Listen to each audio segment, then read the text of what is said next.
Data entry का paper class 12th में होता है। इसका पूरा नाम होता है डेटा एंट्री ऑपरेशन। 40 नंबर का पेपर आता है। कितने नंबर का? 40 मार्क्स का पेपर आता है और पेपर का टाइम होता है 2 घंटे। 2 घंटे का पेपर होता है और अभी लेटेस्ट सिलेबस के साथ जो आपके पेपर में क्वेश्चन आएंगे वो होंगे 6। 40 नंबर, 6 क्वेश्चन और 2 घंटे का पेपर होगा आपका डेटा एंट्री का। 60 नंबर का इसमें प्रैक्टिकल होता है। 60 नंबर का इसमें प्रैक्टिकल होता है और प्रैक्टिकल होगा आपका मार्च महीने में। जब आपके अप्रैल में एग्जाम होंगे तो 2 घंटे के पेपर में आपको 6 क्वेश्चन सॉल्व करने पड़ेंगे। तो अब मैं आपको बताता हूं क्वेश्चन का क्या फॉर्मेट होता है। पहला क्वेश्चन आता है इसमें फिल इन द ब्लैंक्स। पहला क्वेश्चन आता है फिल इन द ब्लैंक्स, जो होता है 5 नंबर का। दूसरा क्वेश्चन आता है आपका ट्रू और फॉल्स, वो भी होता है आपका 5 नंबर का। तीसरा प्रश्न आता है आपका डिफाइन, यह सिर्फ होता है 2 नंबर का। तो अब तक आपका पेपर हो गया 12 नंबर का। डियर स्टूडेंट, अब हम बात करते हैं क्वेश्चन नंबर 4 की। क्वेश्चन नंबर 4 आता है आपका 10 मार्क्स का, जिसमें होते हैं आपके राइट नोट्स। और क्वेश्चन नंबर 5 भी आपका होता है 10 मार्क्स का, जिसमें आते हैं आपके difference between this and that. अब बात करते हैं क्वेश्चन नंबर 6 और आखिरी क्वेश्चन की। ये होता है आपका 8 मार्क्स का। माय डियर स्टूडेंट, अब चलते हैं वीडियो की तरफ और मैं आपको बताता हूं मेन क्वेश्चन जो पिछले कई सालों में बोर्ड पेपर में लगातार आ रहे हैं। वीडियो के अंत तक बने रहिए और चलिए महत्वपूर्ण प्रश्नों की तरफ। लेकिन उससे पहले एक बार फिर बताता हूं, पेपर आपका आएगा 40 मार्क्स का। 2 घंटे में आपको सॉल्व करना होगा और टोटल क्वेश्चन होंगे इसमें 6, जो मैं आपको बता चुका हूं। माय डियर स्टूडेंट, अब हम बात करते हैं कुछ महत्वपूर्ण फुल फॉर्म्स की, जो अधिकतर पेपर में पूछी जाती हैं। तो सबसे पहले डीएनएस। डीएनएस का पूरा नाम होता है domain name system. ISDN, integrated service digital network. URL, uniform resource locator. GUI, graphical user interface. CRT, cathode rays tube. HTTP, hyper text transmission protocol. FTP, file transfer protocol. HTML, hyper text markup language. OCR, optical character reader. COBOL, common business oriented language. अब चलते हैं कुछ महत्वपूर्ण definitions की तरफ। सबसे पहले बात करते हैं सिस्टम सॉफ्टवेयर। सिस्टम सॉफ्टवेयर ऐसे सॉफ्टवेयर होते हैं जो कंप्यूटर को रन करने में यूजफुल होते हैं। For example, operating system. Operating system एक सिस्टम सॉफ्टवेयर होता है। अगर किसी भी कंप्यूटर के अंदर सिस्टम सॉफ्टवेयर नहीं होंगे तो कंप्यूटर रन नहीं होगा, यानी कि कंप्यूटर काम नहीं करेगा। जैसे कि operating system window XP, window 7, window 11, window 13, ये कुछ सिस्टम सॉफ्टवेयर के एग्जाम्पल होते हैं। Application software. एप्लीकेशन सॉफ्टवेयर ऐसे सॉफ्टवेयर होते हैं जो कोई भी यूजर अपनी आवश्यकता के अनुसार अपने कंप्यूटर या अपने मोबाइल में इंस्टॉल करता है। For example, MS Office, MS Word, MS Excel, PowerPoint, ये कुछ आपके एप्लीकेशन सॉफ्टवेयर के एग्जाम्पल हैं। तीसरा, वेब ब्राउजर्स। वेब ब्राउजर ऐसे सॉफ्टवेयर होते हैं, ऐसे एप्लीकेशन सॉफ्टवेयर होते हैं जो आपके कंप्यूटर या मोबाइल में इंटरनेट को यूज करने के लिए प्रयोग किए जाते हैं। For example, Chrome. आप अपने मोबाइल में या कंप्यूटर में क्रोम का इस्तेमाल करके इंटरनेट का प्रयोग करते हैं। तो क्रोम एक एप्लीकेशन सॉफ्टवेयर है और वेब ब्राउजर है। अब बात करते हैं वायरस और एंटीवायरस की। वायरस कंप्यूटर के प्रोग्राम होते हैं, एक तरह का सॉफ्टवेयर होता है जो कंप्यूटर के अंदर घुसकर, आपके मोबाइल के अंदर घुसकर आपके डेटा को, आपके हार्डवेयर को, आपके सॉफ्टवेयर को नुकसान पहुंचाता है। तो वायरस क्या होते हैं? एक तरह के नेगेटिव सॉफ्टवेयर होते हैं जो आपके कंप्यूटर में जाकर फाइल को, फोल्डर को, हार्डवेयर को और सॉफ्टवेयर को तबाह कर देते हैं। एंटीवायरस, एंटीवायरस भी सॉफ्टवेयर होते हैं। ऐसे सॉफ्टवेयर होते हैं जो वायरस को किल करने के लिए यूजर द्वारा यानी कि हमारे द्वारा अपने कंप्यूटर में इंस्टॉल किए जाते हैं। ऐसे सॉफ्टवेयर को हम एंटीवायरस कहते हैं। डाटा एंट्री का पेपर अगर आपको लिखना है तो आप हिंदी और इंग्लिश दोनों का इस्तेमाल भी कर सकते हैं। जैसे कि कंप्यूटर शब्द लिख रहे हैं आप, अगर आप कंप्यूटर को हिंदी में भी लिखेंगे तो भी माना जाएगा और इंग्लिश में भी लिखेंगे तो भी माना जाएगा। तो इसलिए लैंग्वेज का ज्यादा असर यहाँ पर पड़ता नहीं है। आपको जैसा भी समझ में आ रहा है आप उस पेपर में लिखकर आ सकते हैं। तो डाटा एंट्री के पेपर में आप लैंग्वेज को लेकर परेशान ना हो, बस आपको एक्सप्लेन करना है। अब बात करते हैं इनपुट डिवाइस। कंप्यूटर के अंदर कौन कौन से इनपुट डिवाइस होते हैं? इनपुट डिवाइस ऐसे डिवाइस होते हैं जिससे हम कंप्यूटर को कमांड देते हैं। For example keyboard, mouse, scanner, joystick. Keyboard, mouse, joystick और स्कैनर। आपने लाइट पेन सुना है, तो लाइट पेन भी एक तरह का इनपुट डिवाइस होता है। ये डिवाइस कंप्यूटर को कमांड देने के काम आते हैं। अब बात करते हैं आउटपुट डिवाइस की। आउटपुट डिवाइस ऐसे डिवाइस होते हैं जिस पर हम कंप्यूटर में दिए गए कमांड का आउटपुट देखते हैं। फॉर एग्जांपल मॉनिटर, मॉनिटर एक आउटपुट डिवाइस है। प्रिंटर भी एक आउटपुट डिवाइस है। स्पीकर, स्पीकर भी एक आउटपुट डिवाइस है। मॉनिटर, प्रिंटर और स्पीकर आउटपुट डिवाइस का उदाहरण है। तो अब है सर्च इंजन। देखिए सर्च इंजन क्या होता है? कंप्यूटर के अंदर, इंटरनेट के अंदर सर्च इंजन एक तरह की वेबसाइट होती है। सर्च इंजन का जो एग्जांपल है वो है गूगल, सबसे बेस्ट एग्जांपल है। सर्च इंजन एक वेबसाइट होती है जिसके ऊपर जाकर हम किसी भी तरह के डेटा को सर्च कर देते हैं। आप जनरली गूगल का इस्तेमाल करते हैं, वहां पर कुछ भी ऑडियो, वीडियो, इमेज, नाम, जगह कुछ भी आपको सर्च करना होगा तो बहुत ही आसानी से आप गूगल के माध्यम से सर्च कर सकते हैं। तो गूगल एक सर्च इंजन का काम करता है। अब बात करते हैं स्पेलिंग और ग्रामर ऑप्शन की। देखिए यह एमएस वर्ड का एक फीचर होता है। जब कभी भी कंप्यूटर के अंदर एमएस वर्ड खोलकर आप टाइपिंग करते हैं और टाइपिंग करते समय कोई भी स्पेलिंग की गलती हो जाती है तो उसके नीचे एक लाल रंग की रेखा आ जाती है, जिससे हमें पता चलता है कि हमारी स्पेलिंग की गलती हो चुकी है। अगर इसी तरह कोई ग्रामर की मिस्टेक हो जाती है तो वहां पर एक नीले कलर की रेखा आ जाती है। हमें पता चलता है कि हमारी स्पेलिंग और ग्रामर की मिस्टेक हो चुकी है। अगर हम इस गलती को दूर करना चाहते हैं तो कीबोर्ड में एक बटन होता है, एक की होती है F7। हमको F7 की प्रेस करनी पड़ती है और जिसके द्वारा हमारी यह गलती रिमूव हो जाती है। यह एमएस वर्ड का एक फीचर होता है। अब चलते हैं हेडर एंड फुटर। देखिए हेडर का मतलब होता है हेड और फुटर का मतलब फुट। एमएस वर्ड का फीचर होता है, इसके अंदर हम फाइल के पेज के ऊपर अगर हेड पर कुछ लिखना चाहते हैं तो वो भी लिख सकते हैं और फाइल के जो पेज होता है उसके सबसे नीचे यानी कि बॉटम में लिखना चाहते हैं तो कुछ लिख सकते हैं। कोई भी टेक्स्ट लिख सकते हैं, इवन कोई भी इमेज भी डाल सकते हैं। तो हेडर और फुटर एमएस वर्ड का एक फीचर होता है जिसके द्वारा हम किसी भी टेक्स्ट को, किसी भी इमेज को फाइल के पेज के हेड और टॉप पर अपडेट करते हैं।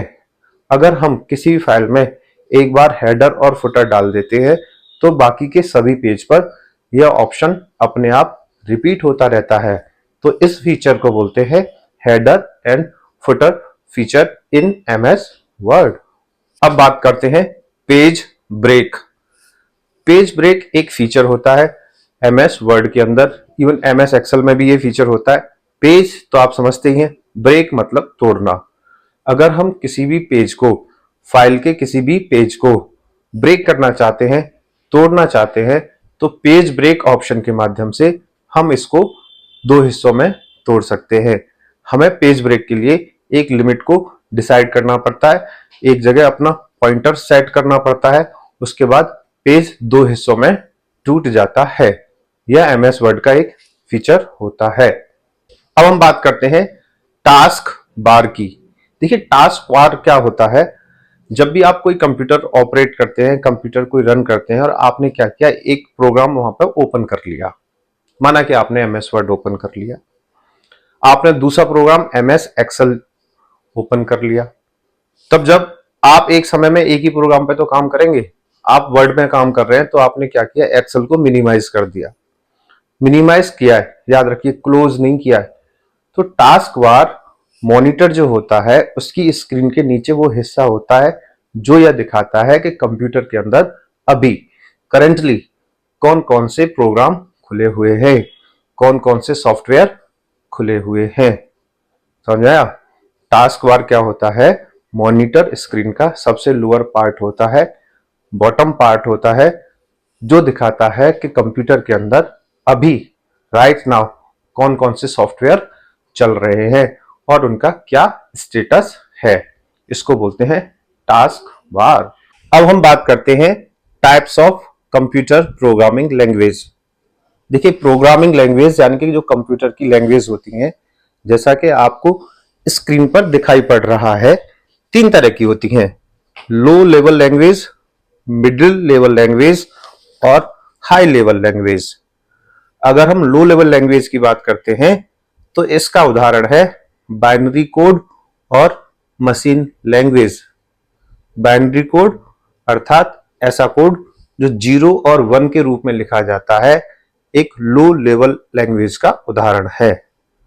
अगर हम मिडल या मीडियम लेवल की बात करते हैं तो असेंबली लैंग्वेज और सी और सी प्लस प्लस एक मीडियम लेवल की लैंग्वेज होती हैं। दूसरी तरफ जैसा कि आपको स्क्रीन पर दिखाई पड़ रहा है, हाई लेवल लैंग्वेज की बात करते हैं, कोबोल, पास्कल, पाइथन एंड जावा। ये कंप्यूटर के अंदर हाई लेवल लैंग्वेज होती हैं जिनका प्रयोग कोडिंग करने के लिए, सॉफ्टवेयर को डिजाइन करने के लिए किया जाता है। उम्मीद करते हैं अब आपको समझ में आया होगा types of programming language, types of computer language. Computer language तीन तरह की होती हैं, low level language, medium level language और हाई लेवल लैंग्वेज। अब बात करते हैं असेंबलर। असेंबलर एक सिस्टम सॉफ्टवेयर होता है जो असेंबली लैंग्वेज प्रोग्राम को मशीन लैंग्वेज प्रोग्राम में कन्वर्ट करता है।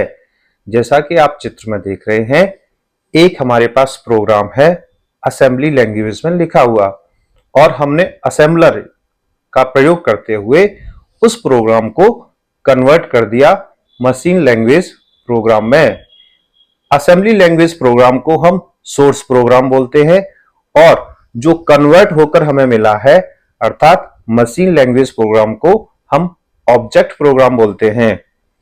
आपको इस बात का विशेष ध्यान रखना पड़ेगा कि असेंबलर एक सिस्टम सॉफ्टवेयर होता है जो किसी भी प्रोग्राम को वन बाय वन, एक एक करके, यानी कि एक बार में एक ही लाइन को ट्रांसलेट करता है।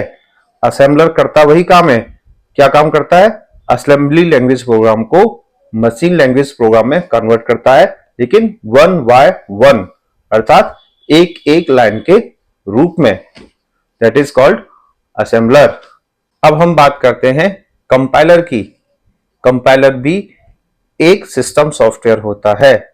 कंपाइलर क्या करता है, असेंबली लैंग्वेज में लिखे हुए प्रोग्राम को मशीन लैंग्वेज प्रोग्राम में कन्वर्ट करता है, अर्थात सोर्स प्रोग्राम को ऑब्जेक्ट प्रोग्राम में कन्वर्ट करता है। लेकिन कंपाइलर की स्पीड ज्यादा होती है। कंपाइलर एक बार में एक प्रोग्राम के पैराग्राफ को या कंप्लीट कोड को ही कन्वर्ट करता है। देखिए अभी से पहले मैंने आपको बताया था असेंबलर और अब बता रहा हूं कंपाइलर। असेंबलर और कंपाइलर दोनों ही सिस्टम सॉफ्टवेयर होते हैं।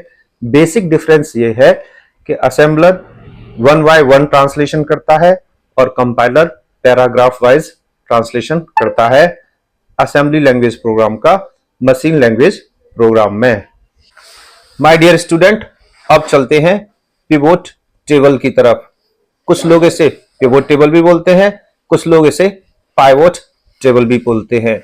यह एमएस एक्सेल के अंदर होता है, एमएस एक्सेल का फीचर होता है। पिवोट टेबल के माध्यम से हम लार्ज अमाउंट ऑफ डेटा को बहुत इजीली मेंटेन कर पाते हैं। तो पिवोट टेबल क्या है?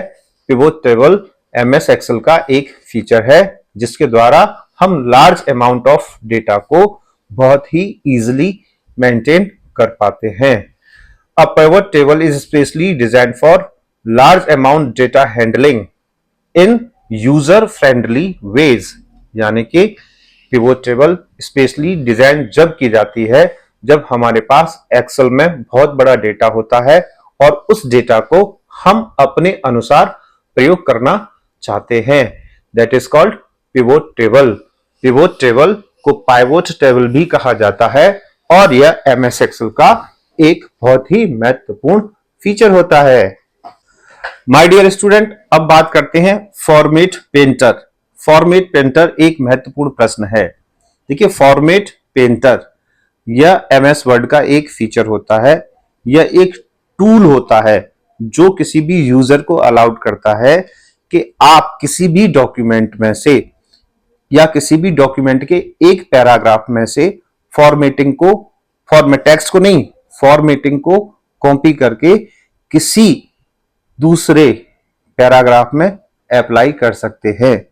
अर्थात फॉर्मेट पेंटर एक ऐसा टूल होता है जिसके द्वारा हम फॉर्मेटिंग को एक पैराग्राफ में से कॉपी करके दूसरे पैराग्राफ में अप्लाई करते हैं। माना कि आपने एमएस वर्ड में एक लाइन लिखी है और जिसका फॉन्ट साइज है पूरी लाइन का 14 पॉइंट। आपने वहां पे फॉर्मेट पेंटर का यूज किया और बाकी की जितनी भी लाइन है वो भी आपने उसी पॉइंट में कर दी। यानी वहां पे आपने फॉर्मेट पेंटर का प्रयोग किया और आपने उसका वही फॉर्मेट कर दिया जो बाकी की अन्य लाइनों का था। तो इस फीचर को हम बोलते हैं फॉर्मेट पेंटर। फॉर्मेट पेंटर के माध्यम से हम किसी भी पैराग्राफ में से फॉर्मेटिंग को कॉपी कर दूसरे पैराग्राफ पर अप्लाई करते हैं। बहुत ही महत्वपूर्ण ऑप्शन है ये format painter. My dear student, अब बात करते हैं borders and shadings. Border and shading भी एक टूल है एमएस वर्ड के अंदर। इसका उपयोग करके आप किसी भी टेक्स्ट या पैराग्राफ में बॉर्डर और शेडिंग अप्लाई कर सकते हैं। In MS Word we can apply the border and shading to the written text, paragraph, ETC. इसका मतलब हुआ एमएस वर्ड में हम किसी भी रिटन टेक्स्ट पर या पैराग्राफ पर बॉर्डर एंड शेडिंग का प्रयोग कर सकते हैं। माय डियर स्टूडेंट, अब हम बात करते हैं एमएस एक्सेल के चार्ट फीचर की। Chart, CHART, chart. चार्ट क्या होता है? एमएस एक्सेल के अंदर एक ऑप्शन आता है। इस चार्ट ऑप्शन का प्रयोग कई प्रकार से किया जाता है डेटा को अलग अलग तरीके से दिखाने के लिए। आपके पास कई तरह के चार्ट्स होते हैं। फॉर एग्जाम्पल, जैसा कि आप स्क्रीन पर देख रहे हो, column chart, line chart, pie chart, download chart, bar chart, area chart, bubble chart, stock chart, surface chart and radar chart. Chart option का प्रयोग करके आप किसी भी डेटा को अलग अलग तरीके से रिप्रेजेंट कर सकते हैं। यह डेटा को दिखाने का एक बहुत अच्छा विकल्प है, बहुत अच्छा ऑप्शन है। माय डियर स्टूडेंट, अब बात करते हैं सबसे महत्वपूर्ण प्रश्न की, और उस प्रश्न का नाम है mail merge. Mail merge option क्या होता है एमएस वर्ड के अंदर? MEAIL mail, MERGE merge. Merge का मतलब होता है जोड़ना, मेल का मतलब होता है ईमेल। तो mail merge is a feature. Mail merge एक फीचर है within most data processing applications that enable user to send a similar letter or document to multiple recipients। यानी कि मेल मर्ज एक ऐसा फीचर है जिसके द्वारा हम किसी एक लेटर को या किसी एक डॉक्यूमेंट को एक साथ मल्टीपल अर्थात बहुत सारे लोगों पर भेज सकते हैं। My dear student, mail merge एक ऐसा फीचर है एमएस वर्ड के अंदर जिसके द्वारा हम किसी एक डॉक्यूमेंट को बहुत सारे लोगों पर एक बार में भेज सकते हैं।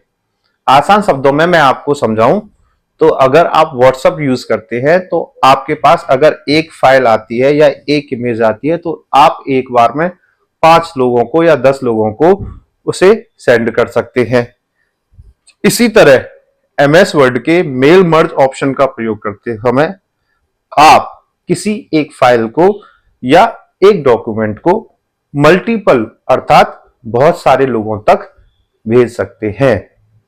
इस फीचर को हम बोलते हैं मेल मर्ज। जब हम मेल मर्ज फीचर का यूज करते हैं तो वहां पर 3 तरह के डॉक्यूमेंट्स का प्रयोग किया जाता है, main document, merge document and data source. कितने ऑप्शन होते हैं यहाँ पे, कितने डॉक्यूमेंट होते हैं वहां पे, मेन डॉक्यूमेंट, मर्ज डॉक्यूमेंट और डेटा सोर्स। यह बहुत ही महत्वपूर्ण प्रश्न है जो पेपर में हर बार लगभग पूछा जाता है।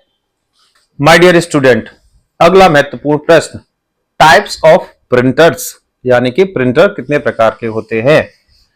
प्रिंटर एक ऐसा डिवाइस होता है जो अधिकतर ऑफिसों में मिलता है। प्रिंटर एक आउटपुट डिवाइस होता है, जैसा कि मैंने आपको पहले बताया था। प्रिंटर की बात करते हैं तो हमारे पास 4 तरह के प्रिंटर होते हैं। सबसे पहले बात करते हैं डॉट मैट्रिक्स प्रिंटर की। डॉट मैट्रिक्स प्रिंटर आपने देखा होगा रेलवे स्टेशन पर। यह काफी स्लो प्रिंटर होते हैं और इनकी स्पीड भी बहुत कम होती है और इनका खर्चा भी बहुत कम होता है। दूसरे प्रिंटर होते हैं इंकजेट प्रिंटर। इंकजेट प्रिंटर अधिकतर आपकी ऑफिसों में देखने को मिल जाते हैं। अगर आप किसी भी ऑफिस में जाते हैं, जनरली आप प्रिंट आउट निकलवाते हैं तो इंकजेट प्रिंटर होते हैं। उसके बाद आते हैं आपके लेजर प्रिंटर। लेजर प्रिंटर आपको देखने के लिए मिलेगा अच्छे अच्छे स्टूडियो में, फोटो स्टूडियो में, जहां पर आप फोटो प्रिंट निकलवाते हैं वहां पर आपको लेजर प्रिंटर मिलेगा। अभी लास्ट 4th जो होता है all in one printer. All in one printer अर्थात एक ऐसा प्रिंटर जो प्रिंट आउट निकालने के साथ साथ डॉक्यूमेंट को स्कैन भी करता है और इसके अंदर फोटोकॉपी वाली फैसिलिटी भी उपलब्ध होती है। स्कैनिंग भी होती है, फोटोकॉपी भी होती है और प्रिंट आउट भी निकलते हैं, इसलिए इसको बोला जाता है ऑल इन वन प्रिंटर। सबसे सस्ता और सबसे घटिया जो प्रिंटर होता है वो होता है डॉट मैट्रिक्स प्रिंटर, और सबसे जो महंगा प्रिंटर होता है और अच्छी क्वालिटी का होता है और अच्छे अच्छे स्टूडियो में लगाया जाता है वह होता है आपका लेजर प्रिंटर। तो माय डियर स्टूडेंट, ये था प्रिंटर। और प्रिंटर क्या होता है, एक आउटपुट डिवाइस होता है।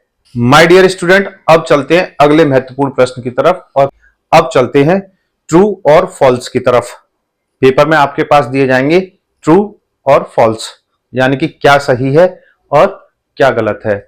स्क्रीन पर आपको दिखाई पड़ेंगे, एक एक करके समझा रहा हूं कौन सा ट्रू है और कौन सा फॉल्स होता है। तो स्क्रीन पर अपनी निगाह बनाए रखें और हो सके तो एक नोटबुक अपने पास ले लें और उसमें जो भी मैं बता रहा हूं कि ये वाला ट्रू है और ये वाला फॉल्स है। पेपर में आपके 5 मार्क्स के आते हैं ट्रू और फॉल्स। तो फटाफट एक नोटबुक ले लो और सारे के सारे ट्रू फॉल्स करना शुरू कर दो। चलिए, तो सबसे पहले बात करते हैं mouse is a input device. Mouse एक इनपुट डिवाइस है, ट्रू या false? True. Monitor is a output device, ये ट्रू है या फॉल्स है? मॉनिटर एक आउटपुट डिवाइस है ना, तो ये क्या हो गया, true. C++ is a high level language, true या फॉल्स? जैसा कि मैंने आपको बताया था जब मैं आपको टाइप्स ऑफ लैंग्वेज बता रहा था, तो C++ एक मीडियम लेवल लैंग्वेज होती है, तो इसको हम फॉल्स करेंगे। Window is a operating system, तो ये सही है या गलत? True. Window is a operating system. Full form of URL, URL stand for uniform resource locator, true और फॉल्स? ट्रू।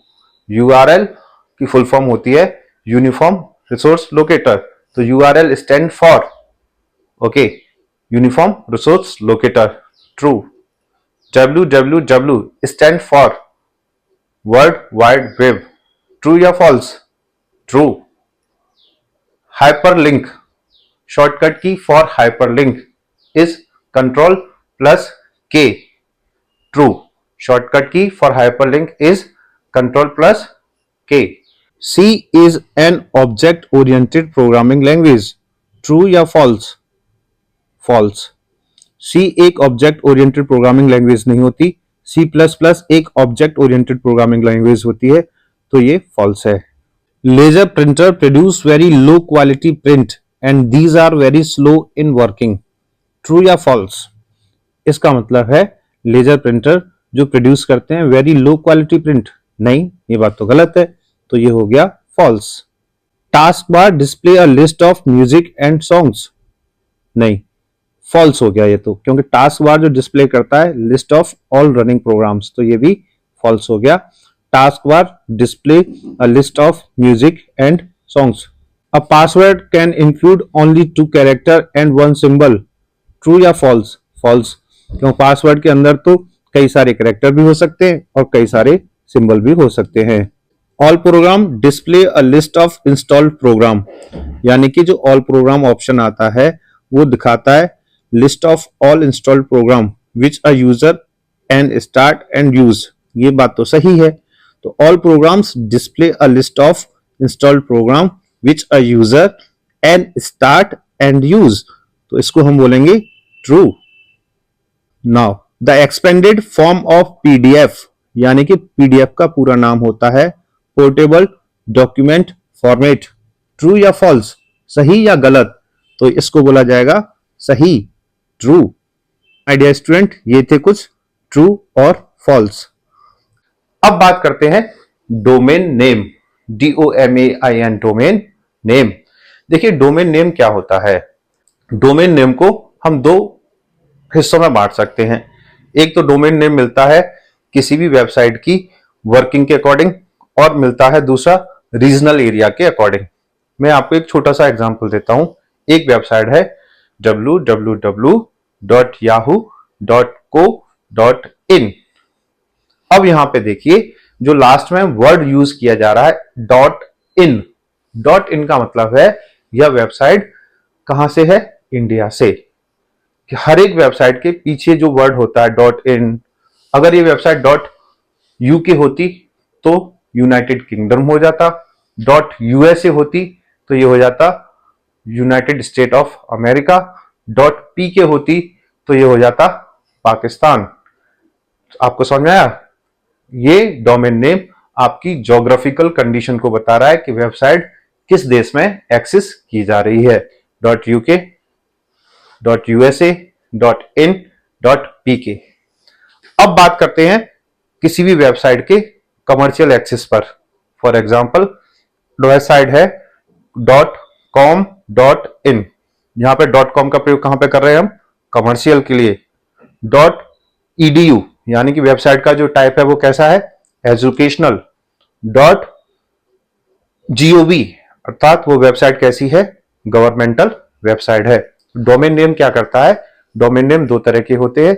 एक तो किसी भी वेबसाइट के टाइप के ऊपर होता है, जैसे कि .com, .edu, .gov, और एक होता है उसकी ज्योग्राफिकल लोकेशन के हिसाब से, यानी कि वो किस देश में है, जैसे कि .in, .uk, .pk, .usa। तो ये हो गया वेबसाइट का domain name. My dear student, अब अगला प्रश्न URL। URL अर्थात यूनिफॉर्म रिसोर्स लोकेटर। देखिए URL क्या होता है? इंटरनेट के ऊपर किसी भी वेबसाइट का कंप्लीट एड्रेस URL कहलाता है।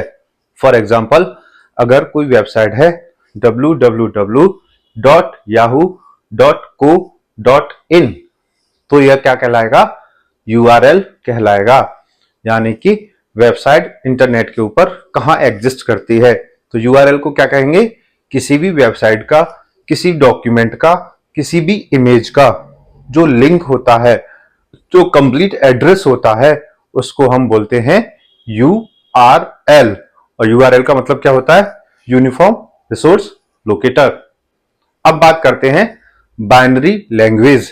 देखिए बाइनरी लैंग्वेज क्या होती है? कंप्यूटर लैंग्वेज होती है और एक ऐसी लैंग्वेज होती है जो 0 और 1 के रूप में लिखी जाती हो। तो 0 और 1 के रूप में लिखी जाने वाली कंप्यूटर लैंग्वेज को हम कहते हैं बाइनरी लैंग्वेज, अर्थात binary code, BINARY, binary CODE code. Binary code अर्थात ऐसा कोड जो 0 और 1 के रूप में लिखा जाता है, इसको बोलते हैं बाइनरी कोड। अब बात करते हैं HTML। HTML अर्थात हाइपर टेक्स्ट मार्कअप लैंग्वेज। यह एक लैंग्वेज होती है जिसमें टैग्स होते हैं, TAGS, और इसका यूज किया जाता है वेबसाइट डेवलपमेंट करने के लिए। किसी भी वेबसाइट को बनाने के लिए HTML का यूज किया जाता था या किया जाता है। अब थोड़ा सा यूज इसका कम हो गया है, ठीक है। और इसमें क्या होते हैं? टैग्स होते हैं, TAGS। कुछ यूजर डिफाइंड टैग्स होते हैं और कुछ प्री डिफाइंड टैग्स होते हैं, that is called HTML, hyper text markup language. अब हम बात करते हैं FTP अर्थात फाइल ट्रांसफर प्रोटोकॉल। प्रोटोकॉल क्या होते हैं? Protocols are the set of rules and regulations over the internet, how to use the data and how to access the data. यानी कि इंटरनेट के ऊपर किस फाइल को किस तरह यूज किया जाना चाहिए और किस तरह एक्सेस किया जाना चाहिए, इसके नियम कायदे कानून होते हैं। File transfer protocol. File transfer protocol एक प्रोटोकॉल होता है जो यह डिसाइड करता है कि जो भी हम फाइल किसी को भेज रहे हैं, क्या वह उसी लोकेशन पे जा रही है जिस पर हम उस लोकेशन को सेंड कर रहे हैं। आप कुछ इस तरह समझ सकते हैं, अगर आप मुझे एक ईमेल करते हैं तो वो ईमेल सिर्फ मेरे पास ही तो आएगा। That is the example of file transfer protocol over the internet, FTP, that is file transfer protocol. तो माय डियर स्टूडेंट, ये था आपका डेटा एंट्री सब्जेक्ट। चिंता ना करें, जिस किसी सब्जेक्ट के बारे में आपको वीडियो बनवानी है मुझे बताइए, आपको बेहतरीन वीडियो बना के दूंगा। बस आपने इतना सा काम करना है, जब मैं इतनी मेहनत से वीडियो बना रहा हूँ तो आप अपने उन दोस्तों तक इस वीडियो को पहुंचा दीजिए जिसको इस वीडियो की जरूरत है। अगर आपका कोई NIOS का ग्रुप है जहाँ पर NIOS के स्टूडेंट है तो आप इस वीडियो को शेयर कर सकते हैं। और अगर आपको किसी और सब्जेक्ट पर वीडियो बनानी है तो मुझे स्क्रीन पर दिए हुए नंबर पर कॉल या मैसेज कर सकते हैं। उम्मीद करता हूं आपको वीडियो पसंद आई होगी। आज के लिए सिर्फ इतना ही। Best of luck for your future, for your exam. Thank you.